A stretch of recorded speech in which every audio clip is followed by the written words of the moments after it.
yeah, and also on here. Just take it off, and the rope like this is okay. You can take no problem. ស្ត្រីជនបរទេសម្នាក់ទំនងជាជនជាតិវៀតណាមត្រូវបានអាជ្ញាធរឲ្យដូរគ្រឿងអលង្ការខ្លះនៃឈុតដែលនាងក្រុងរបៀបសម្លៀកបំពាក់ថៃវីដេអូខ្លីមួយដែលបង្ហោះលើគណនី TikTok ដែលទំនងជាជនជាតិវៀតណាមបានបង្ហាញឲ្យឃើញស្ត្រីមួយរូបក្រុងឈុតរបៀបឈុតបុរាណថៃដើរនៅបរិវេណអង្គរត្រូវបានអាជ្ញាធរមានសមត្ថកិច្ចប្រចាំនៅអង្គរវត្តណែនាំឲ្យដោះចេញនូវគ្រឿងអលង្ការមួយចំនួនដែលនាងពាក់ដូចជាក្បាំងខាងមុខនិងខ្សែកដែលមើលទៅមានរចនាបថរបស់ប្រទេសជិតខាងនោះក្នុងវីដេអូបង្ហោះក្នុងបណ្ដាញសង្គម TikTok នឹងមានរយៈពេលប្រមាណជិត1នាទីដំបូងឡើយបង្ហាញឲ្យឃើញស្ត្រី2នាក់ដែលមានម្នាក់រាងខ្ពស់ស្លៀកសម្លៀកបំពាក់អាវផាយឆែកជាឈុតខោអាវវៀតណាមចុះពីលើឡានក៏ដូរសម្លៀកបំពាក់ចេញរួចយកឈុតនិងគ្រឿងតុបតែងកាយមកស្លៀកចូលមើលប្រាសាទអង្គរវត្តដើម្បីដើរកម្សាន្តនិងថតរូបភាពរួមទាំងវីដេអូយកទៅបង្ហោះលើបណ្ដាញសង្គមក្នុងវីដេអូនោះគេបានឃើញនារីជនជាតិបរទេសបានតុបតែងកាយឲ្យនារីម្នាក់ទៀតដែលតុបតែងខ្លួនក្នុងឈុតបុរាណក្រងគ្រឿងអលង្ការខ្សែកនិងរបាំងមុខលើរ៉ូបរបស់នាងដែលមានរចនាបថរបៀបឈុតប្រទេសជិតខាង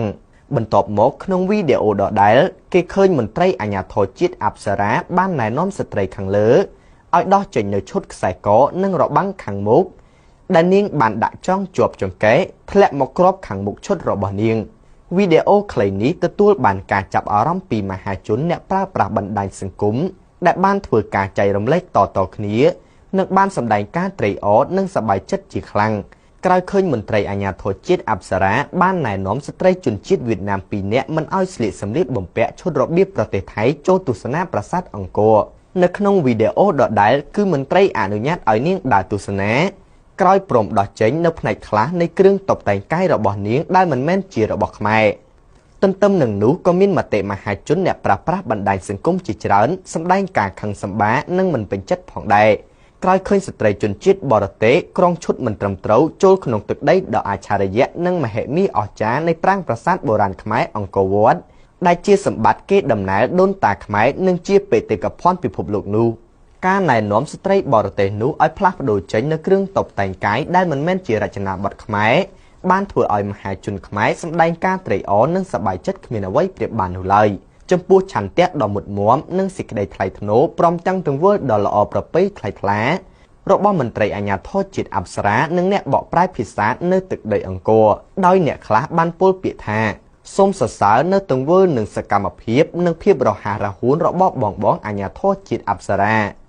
ខ្ញុំពិតជាត្រេកអរណាស់ក្រោយឃើញការស្រឡាញ់និងការជួយថែរក្សាសម្បត្តិវប្បធម៌អរិយធម៌ជាតិខ្មែររបស់បងដោយឡែកចំពោះមហាជនមួយចំនួនទៀតក៏បានសម្ដែងការខឹងសម្បារនិងមិនពេញចិត្តជាខ្លាំងចំពោះទង្វើរបស់ស្ត្រីជនជាតិបរទេសទាំងពីរនាក់ខាងលើដោយមហាជនអ្នកប្រើប្រាស់បណ្ដាញសង្គមខ្លះបានបញ្ចេញមតិថា